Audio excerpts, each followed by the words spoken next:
Did you see enough last night to suggest that England can go all the way?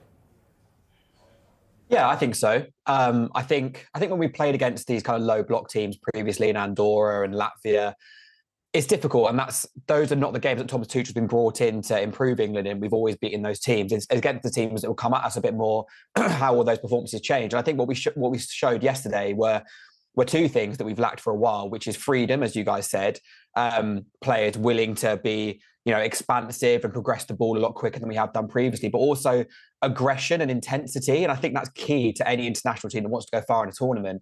Players like Anderson, Livramento at left back, I thought was really good as well. The wingers either side of Kane, they did a lot of running, a lot of pressing, and looked to go forward quickly, both on and off the ball. And I think those are really positive signs that we've not really seen for as long as I can remember, really, as an England fan. Sir Gareth Southgate did a brilliant job with England, no doubt about that. And you'll like him, of course, as a Crystal Palace and England fan.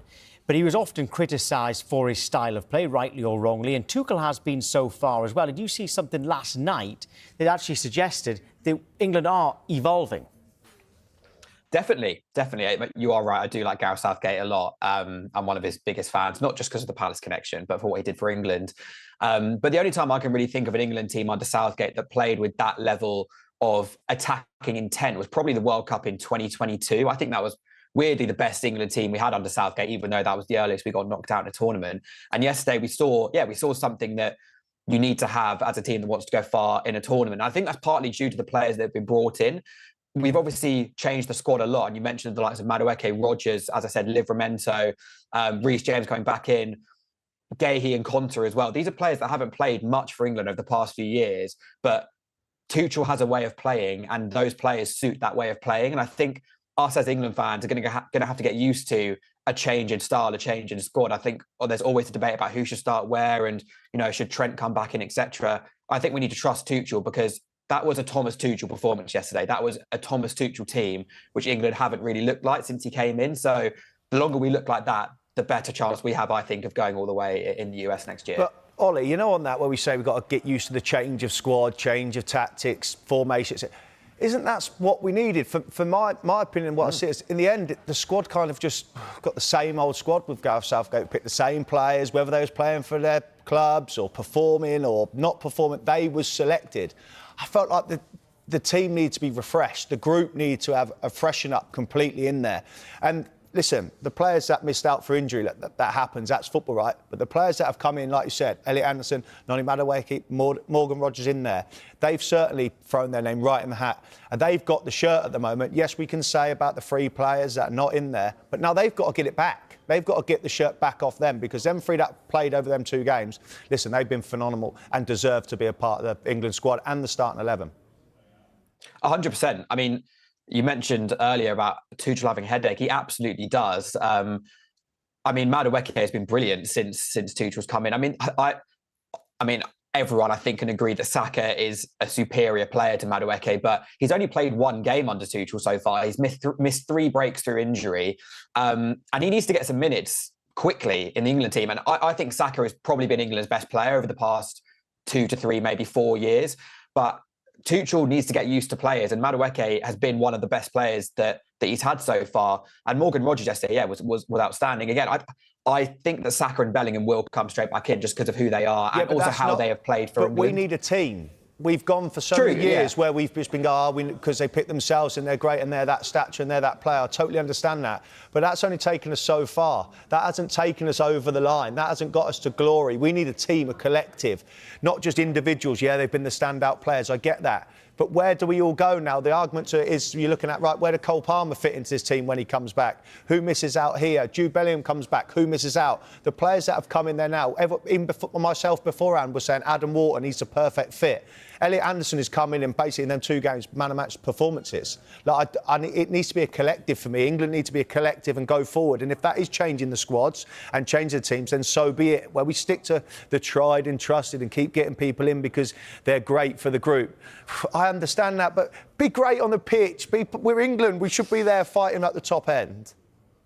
But for me, the Saka and Bellingham conundrum, if you like, is maybe slightly different, just because I think that Rodgers and Bellingham and Madueke and Saka are very similar profiles. You're not necessarily sacrificing much or changing much in terms of how you're going to set up as a team. Form? I think what about form, and Ollie? What about form? Yeah.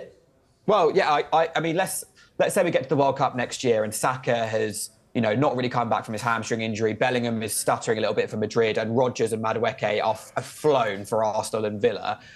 I agree. I think you do have to pick players based on form, but you also have got to think about overall quality. I mean, that was one of the big debates about Cole Palmer in the Euros 2024, right? That he had just come off a brilliant season for Chelsea and then didn't start because we had players like Foden, Saka, Bellingham who took that place from him.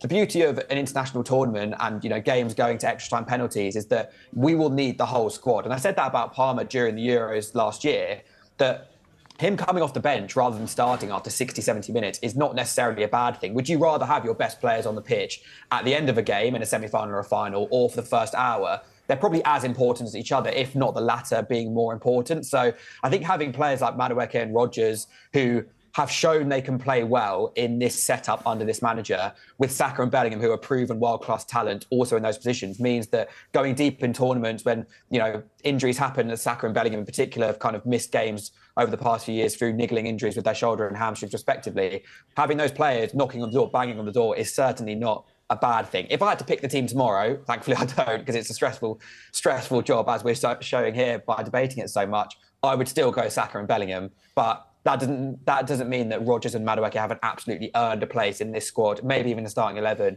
going into the World Cup next year. Charlie, is it quite hard at the moment when you're mentioning form, which I think the England team, a lot of people would say the England team should be picked on form. It is right now only September and the World Cup is a long way away and we're only at the very start of this season. So does that mean that actually it's quite hard at the moment to pick on form? It is. Yeah.